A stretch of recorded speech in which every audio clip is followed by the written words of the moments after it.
Some of the things I've discovered since I've been working on the bumper here. You see these hairline cracks in the paint. Um, Apparently this has had a respray. See if you can see this here. You can see where I peeled off some that had just popped loose. And I can't get the angle right, but it's been a respray, and it doesn't even look like they scuffed it. It looks like they, or at least not down here on the bottom very well. So the paint just popped right off. I don't think they put the conditioner in the paint for the flexible. So that's probably why this thing's got some spider web cracks in that finish. Here we go. There's some. Look here. Yeah, see that there. So I'm going to have to strip the whole bumper down, unfortunately, in order to do this right.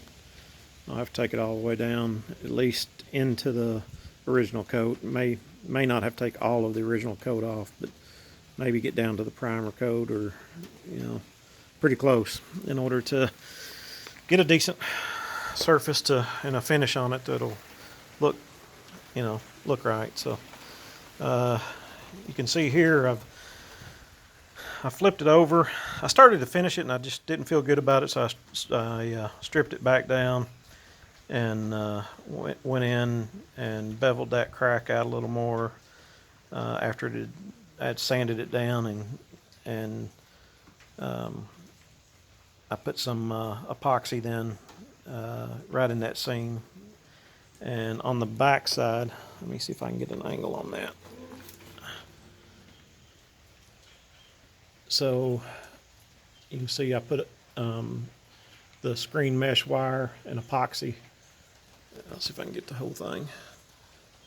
And then but the big thing I did is I went ahead and put an aluminum brace that pulls, because most of the tension was trying to pull that crack apart on the bumper.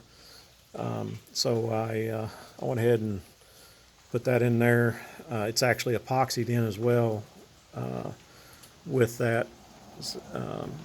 So I really believe that'll give it the structural integrity it needs to not try to crack again. And I'll refinish it, and I've got a few other spots. Found there was a crack starting right there. I kind of opened it up some so that I could get some epoxy in it. Hello. and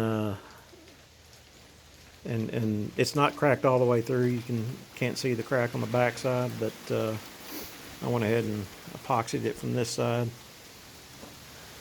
just to keep it from trying to spread and open up. I'd say that's an old crack, most likely from when the rest of this damage was done. A few other little spots here and there I'm trying to touch up while I'm at it on the, just get a little ding and dent out here and there. But some of that I was just looking at for paint, bad paint spots. But now that I know I got to strip the whole thing down, I'm just going to have to go ahead and do that. Anyway, that's where we are.